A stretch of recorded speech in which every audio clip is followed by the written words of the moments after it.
여성은 할아버지의 말을 믿을 수가 없었습니다.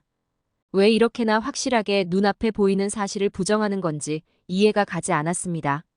그래서 자신의 눈으로 똑바르게 확인하고 결정하고 싶다고 생각해 비행기에 올라탔습니다. 과연 이 여성에게는 어떤 일이 있었던 걸까요? 이 내용은 일본 여성의 SNS 사연을 각색 재구성한 것입니다. 안녕하세요. 일본의 오사카에 살고 있는 카즈아라고 합니다. 저는 대학에서 국제관계학을 공부 중인 대학생입니다.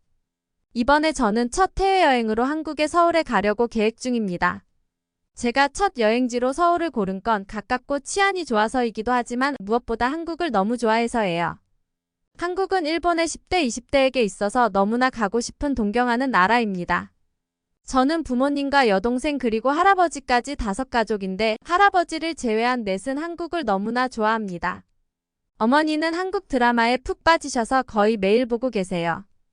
일본 사람들도 이제는 공중파 방송보다 넷플릭스나 아마존 프라임 같은 OTT 서비스로 드라마를 자주 보는데 그 서비스들에서 높은 순위를 차지하고 있는 건 거의 다 한국 드라마랍니다. 일본의 드라마는 랭킹권에서는 정말 찾아보기 힘들어요. 일본 드라마도 예전에는 일본뿐 아니라 아시아에서 큰 인기를 얻었었다고 합니다. 하지만 요즘은 만화가 원작인 드라마가 많은데 완성도가 너무 낮아서 원작 팬들에게 혹평을 받는 경우가 많아요. 연기력이 부족한 아이돌 출신 배우들이 대부분이고 소재도 진부해서 저는 일본 드라마는 보지 않습니다. 옛날에 일본 드라마가 인기가 있었다는 게 믿기지 않을 정도입니다. 저는 어머니와 함께 이상한 변호사 우영우라는 한국 드라마를 봤는데 소재 자체도 너무 참신하고 감동적이면서도 억지로 눈물을 자아내지 않아서 그 점이 정말 마음에 들었습니다. 솔직히 일본에서 처음 겨울연가 같은 한국 드라마가 인기를 얻었을 때는 중년 여성들만 좋아한다는 이미지가 강했다고 해요. 하지만 오징어 게임이나 우영우처럼 개성적이고 전 연령을 아우를 수 있는 드라마가 인기를 얻으며 더 이상 그렇게 생각하는 사람은 많지 않습니다. 아버지는 어머니나 우리 자매들만큼 한국 문화에 빠져 있는 건 아니지만 한국 요리를 즐겨 드십니다. 일본 사람치고는 특이하게 매운 요리를 너무나 좋아하셔서 매운 찌개나 라면을 거의 매일 드시는 것 같아요. 매콤한 한국 요리에 막걸리나 소주 같은 한국의 술을 곁들이면 정말 최고라고 항상 말씀하신답니다. 집에서 보통 일본 요리를 먹을 때도 반찬으로 김치는 절대 빠뜨리지 않으세요. 김치도 보통 슈퍼에 파는 일본의 김치는 너무 달다며 꼭 오사카에 있는 쯔루아시라는 코리안타운에서 사오십니다. 제 여동생인 칸나는 고등학생인데 K-팝의 엄청난 팬입니다. 칸나는 한국의 여성 인기 그룹인 트와이스를 동경하며 언젠가 자신도 한국의 아이돌 그룹으로 데뷔하고 싶다고 꿈꾸고 있습니다. 수학생 때부터 곧잘 영상을 보며 흉내를 내더니 이제는 본격적으로 댄스 학원에서 레슨을 받으며 제법 그럴싸하게 춤을 선보이곤 합니다. 일본의 초중고생들 사이에서는 칸나가 하는 것처럼 댄스를 배우는 것이 유행하고 있습니다. 예전에는 훌라댄스나 치어리딩 교실이 인기였는데 이제는 다들 힙합 댄스나 K-팝 댄스가 아니면 관심을 가지지 않습니다. 공원이나 광장에서 유튜브 영상을 보며 한국 아이돌의 춤을 따라서 연습하는 아이들의 모습을 자주 보게 되는 것 같아요. 몇 년 전에 일본 TV에서 오디션 방송을 방영한 적이 있었습니다. 트와이스를 프로듀스한 한국인 프로듀서가 심사위원으로 나와 이 오디션을 통해서 제2의 트와이스를 선발하는 과정을 보여주는 방송이었습니다. 오디션을 통해 데뷔하게 되는 아이돌 그룹은 일본과 한국 양국에서 데뷔할 수 있다고 했습니다. 트와이스는 일본의 10대, 20대들에게 커다란 인기를 얻고 있었기에 방송의 주목도는 엄청났습니다. 자신과 비슷한 평범한 여자아이들이 고난과 시련을 겪으며 성장해 나가는 모습에 응원하고 싶은 마음도 들었고 무엇보다 프로듀서가 아이들을 엄하게 꾸짖기도 하고 다정하게 격려하기도 하면서 멋진 명언들을 쏟아내어서 화제가 되었습니다. 재미있는 건 사실 이 방송에서 가장 주목을 받고 일본 사람들에게 사랑을 받은 건 소녀들보다도 떡고릴라라는 애칭으로 불리는 프로듀서였다는 이야기가 나오기도 했어요. 그리고 이 방송을 통해 만들어진 니쥬라는 그룹 또한 데뷔곡이 오리콘 차트 1위를 하며 성공적으로 첫 걸음을 뗄 수 있었습니다. 이 방송을 한 번도 빼먹지 않고 다 시청한 열렬한 팬인 동생은 자신도 니쥬처럼 언젠가 한국에 데뷔해서 동경하는 트와이스와 같은 무대에 서고 싶다고 꿈꾸게 되었습니다. 저 또한 한류의 팬으로 저는 한국의 세븐틴이라는 보이그룹을 좋아합니다. 세븐틴이 나오는 영상은 빠지지 않고 다 찾아보고 팬클럽에도 가입했습니다. 한국의 아이돌은 멋지고 잘생긴 것뿐만 아니라 어쩜 이렇게 가창력도 뛰어나고 격렬한 댄스도 소화해낼 수 있는 걸까요? 연습생 시절부터 철저하게 연습하고 준비해온다고 들었는데 어린 나이에도 목표를 향해 꾸준히 노력한다는 게 정말 존경스러웠습니다. 일본에서 아이돌이라고 하면 춤이나 노래 실력이 좀 떨어져도 잘생기기만 하면 된다고 생각하는데 K-팝 아이돌의 프로페셔널한 모습이 너무나 멋졌습니다. 게다가 그들은 영어도 능숙하게 말할 수 있고 심지어 일본어까지 말할 수 있는 멤버도 있습니다. 한국의 아이돌들은 해외에 진출할 것을 염두에 두고 미리 어학 공부까지 한다고 합니다. 춤과 노래 실력을 갈고 닦기에도 부족한 시간을 쪼개 외국어까지 익히려고 하다니 정말 감탄하지 않을 수가 없네요. 한국의 아티스트들이 온 세계에서 이토록 인기와 명성을 떨치고 있는 게 너무나 납득이 됩니다. 저는 세븐틴 멤버 중 한 명과 전화로 통화할 수 있는 이벤트에 응모해서 당첨된 적이 있었습니다. 제가 가장 좋아하는 오빠와 실제로 이야기할 수가 있다는 사실이 정말 믿어지지가 않았습니다. 저는 한국말로 응원 메시지를 전하고 싶었습니다. 열심히 전할 내용을 장문하고 웹번역기를 사용해서 그걸 한국어로 바꿨습니다. 하지만 번역한 문장이 자연스러운지 문법에 틀린 부분이 있는 건 아닌지 불안했습니다. 그때 제 동생이 다니고 있는 댄스 스쿨에 어머니가 한국인이고 아버지가 일본인인 아이가 있는데 한국어를 말할 수 있다고 들은 게 생각이 났습니다. 저는 동생을 통해 그 친구를 만나서 번역이 정확한지 물어보고 제대로 말이 전달되도록 발음 연습을 하는 것도 도움을 받았습니다. 그 친구가 한국어를 말할 수 있는 게 정말 부러웠습니다. 이제 한국어가 가능하다는 건 일본의 젊은이들 사이에서 일종의 스테이터스가 되었습니다. 한국어를 알고 있는 친구들은 좋아하는 아이돌이 뭐라고 말하는지 자막이 없어도 바로 이해할 수 있고 정보도 더 많이 알고 있어서 또래들 사이에서 부러움을 삽니다. 한국어가 어느 정도 인기가 있는가 하면은 한국어 공부에는 흥미가 없는 일반 젊은이들도 일본어로 얘기할 때 사랑해 맛있어 같은 한국어를 섞어서 이야기하거나 라인을 통해 메시지를 보내기도 합니다. 옛날에는 일본에서 한국인이라고 하면 일본보다 가난한 나라에서 왔다고만 생각했다고 합니다. 하지만 어른들은 어떻게 생각할지 몰라도 일본의 젊은 사람들은 결코 한국이 가난한 나라라고 생각하지 않습니다. 한국의 1인당 국민소득이 일본을 뛰어넘는다는 뉴스도 들리고 생활도 일본 사람들보다 여유가 있어 보입니다. 직접 한국에 가지 않아도 유튜브나 SNS에서 보이는 모습만으로도 그 차이를 실감하고 있습니다. 저는 대학생이 되고 나서 친구와 함께 도쿄 여행을 갔는데 그때 우리가 도쿄에서 가장 가고 싶었던 곳은 다름 아닌 코리안타운이 있는 시노쿠보였습니다. 시노쿠보역에 도착한 저와 친구는 엄청난 인파에 깜짝 놀랐습니다. 코로나가 유행 중인 시기로 해외여행을 갈 수 없는 상황이었습니다. 그런 시기였기에 한류 팬인 일본 사람들이 조금이라도 한국의 분위기를 가까이에서 느껴보기 위해 시노쿠보를 엄청나게 많이 찾은 것 같았습니다. 시노쿠보에는 한국 화장품을 파는 가게나 음식점이 늘어서 있었고 모든 가게가 관광객들로 북적이고 있었습니다. 우리는 너무 들떠서 뭐부터 구경해야 할지 알 수가 없을 정도였습니다. 저희는 우선 한국 마트에서 매운 인스턴트 라면과 과자를 알차게 골랐습니다. 요즘은 한국 음식을 가정에서 만드는 사람들도 많아져서 일반 슈퍼에서도 쉽게 한국 식품을 구할 수 있게 되었습니다. 하지만 시노쿠보의 마트에는 일반 슈퍼에서 보기 힘든 물건도 꽤 있었기 때문에 구경하는 것만으로도 신기하고 재밌었습니다. 저는 한국의 떡을 구입해서 숙소에서 먹어봤는데 일본의 떡에 비해 쫄깃함은 덜했지만 입에 달라붙지 않으면서 적당히 탄력이 느껴지는 식감이 좋았고 은은하게 달달한 맛이 꽤 마음에 들었습니다. 차를 좋아하는 친구는 유자차나 콤부차 같은 차 종류를 다양하게 구입했어요.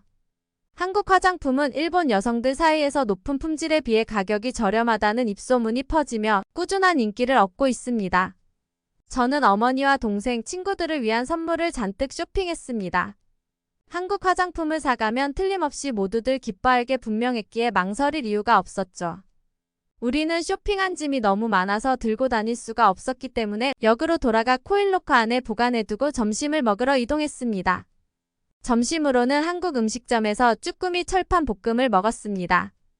일본에서 비빔밥이나 불고기 같은 한국 요리는 이미 너무도 유명해서 모르는 사람이 없을 정도입니다. 하지만 요즘에는 또 다른 한국 요리들이 인기입니다. 짜장면이나 짬뽕 같은 한국식 중화요리와 쭈꾸미 볶음이 바로 그렇습니다. 신호욱 후보에는 한국 TV에서 종종 등장하는 백종원 씨의 체인점인 홍콩 반점이 있었습니다. 한국 드라마나 아이돌들의 영상을 보면 짜장면을 먹는 장면이 자주 등장해서 모두의 궁금증을 자아냈습니다. 그래서 많은 사람들이 인스타그램과 틱톡 같은 SNS에 신호욱 후보에서 한국 음식을 먹고 사진을 찍어 올렸고 저희는 거기서 짜장면과 쭈꾸미 볶음을 보고 먹어보고 싶다고 생각했습니다. 저랑 친구는 처음에 홍콩 반점에서 짜장면을 먹으려고 했습니다. 그런데 가게 앞에 가보았더니 사람들이 긴 줄을 이루고 있었습니다. 너무 배가 고팠던 우리는 줄이 너무 길어서 짜장면은 포기하고 두 번째 후보였던 쭈꾸미 볶음을 먹으러 가기로 했습니다. 빨갛게 양념된 쭈꾸미가 야채와 함께 철판 위에 올려졌습니다. 여기에 밥과 함께 한국 음식점의 멋진 서비스인 반찬도 잔뜩 나왔습니다. 일본에서 반찬은 별도의 요금을 지불해야 먹을 수 있기 때문에 일본 사람들에게 한국의 한상 차림은 정말 호화스럽고 푸짐해 보입니다. 한국식 뚝배기에 담겨 나오는 몽글몽글 부드러운 계란찜이 정말 맛있었습니다. 쭈꾸미 볶음을 먹다가 너무 매울 때 계란찜을 한 입 먹으면 매운 것도 좀 중화되고 참 잘 어울리는 메뉴라고 생각했습니다. 친구와 저는 너무 맵다고 후 땀을 흘리면서도 쭈꾸미를 먹고 나서는 밥까지 볶아서 남김없이 다 먹었습니다. 식후에는 디저트가 빠질 수 없죠. 신호욱 후보에는 음식점뿐만 아니라 인테리어도 멋지고 메뉴도 독특한 한국의 카페들이 많이 생겼고 가게 밖에 길게 줄이 생길 정도로 인기였습니다. 저희는 맛있는 디저트도 먹고 인증사진을 찍어 SNS에 올리기 위해 참고 줄을 서서 기다렸습니다. 친구들 사이에서 한국풍 카페에서 사진을 찍어 인증하는 것이 유행입니다. 그래서 일본 카페인데 한국처럼 인테리어를 꾸미고 한국의 메뉴를 따라 만들어서 파는 한국풍 카페도 많이 생겼습니다. 신호욱 후보는 한국을 흉내낸 것이 아니라 한국 사람이 하는 오리지널 한국 카페이니 꼭 여기에 들어가서 사진을 찍어야겠다는 의지가 생기더군요. SNS를 너무 의식하는 걸 수도 있지만 이런 게 요즘 젊은이들의 문화라 뒤처지고 싶지는 않았습니다. 줄 서 있는 건 80% 이상이 젊은 사람들이었습니다. 드디어 우리의 차례가 와서 가게 안으로 들어갔습니다. 가게 안은 심플한 디자인인데도 확실히 일본 카페와는 틀리다는 느낌이 들더군요. 세련된 분위기였습니다. 화이트 톤으로 통일한 인테리어가 예쁜 디저트를 더 돋보이게 해줄 것 같았습니다. 쇼케이스에 진열되어 있는 알록달록한 디저트들이 보는 것만으로 탄성을 자아내게 했습니다. 은은하게 깔리는 배경음악도 카페의 분위기를 고려해서 고른 것 같았습니다. 이 공간 안에 들어와 있는 것만으로도 힐링이 되고 품격이 높은 장소에 있다는 생각이 들어 저절로 자세를 가다듬게 되었어요. 저희는 음료와 함께 크로플과 꽈배기를 주문했습니다. 크로플은 크로아상 생지를 와플 기계에 넣어서 구운 디저트라고 했는데 버터의 향긋한 냄새가 확 퍼지며 끝부분이 바삭바삭 과자처럼 맛있었습니다.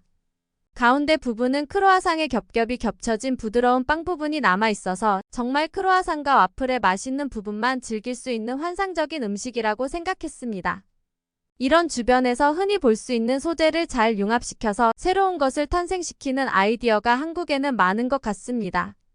꽈배기는 한국의 도넛인데 니트처럼 꼬인 모양이 귀여웠습니다. 카페에서는 도넛 위에 컬러풀한 색상의 초코크림과 각종 토핑을 얹어주었는데 사진을 찍으니 너무 예뻤습니다. 저희가 사진을 찍어서 SNS에 올리자마자 귀엽고 부럽다는 댓글이 줄줄이 달렸습니다. 줄을 서느라 힘들긴 했지만 신호욱 후보의 카페에 들어오길 정말 잘했다는 생각이 들었습니다. 그리고 일본에 있는 코리안타운에 온 것만으로 이렇게 신나고 즐거운데 진짜로 한국에 가게 되면 얼마나 흥분될지 생각하는 것만으로 짜릿했습니다. 친구와 저는 열심히 아르바이트를 해서 여름방학에 서울에 놀러 가자고 약속했습니다. 우리 가족 중 유일하게 한국에 관심이 없으신 할아버지는 저희가 이렇게 한국이라는 나라에 푹 빠져 있는 걸 못마땅해 하십니다. 칸나가 아이돌이 돼서 한국에 데뷔하고 싶다는 말을 하면 한국 같은 후진국에 왜 가려고 하냐고 기겁을 하십니다. 한국인들은 못 살아서 일본에 돈을 벌러 오는데 불법 체류자도 많고 큰 소리로 떠들고 쓰레기도 막 버리며 매너도 형편없다고 하셨습니다.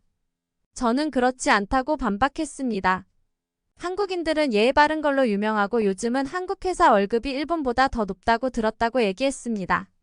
하지만 할아버지는 그건 극히 일부의 부자들 얘기를 확대해서 떠들어대고 있는 거라고 하시더군요.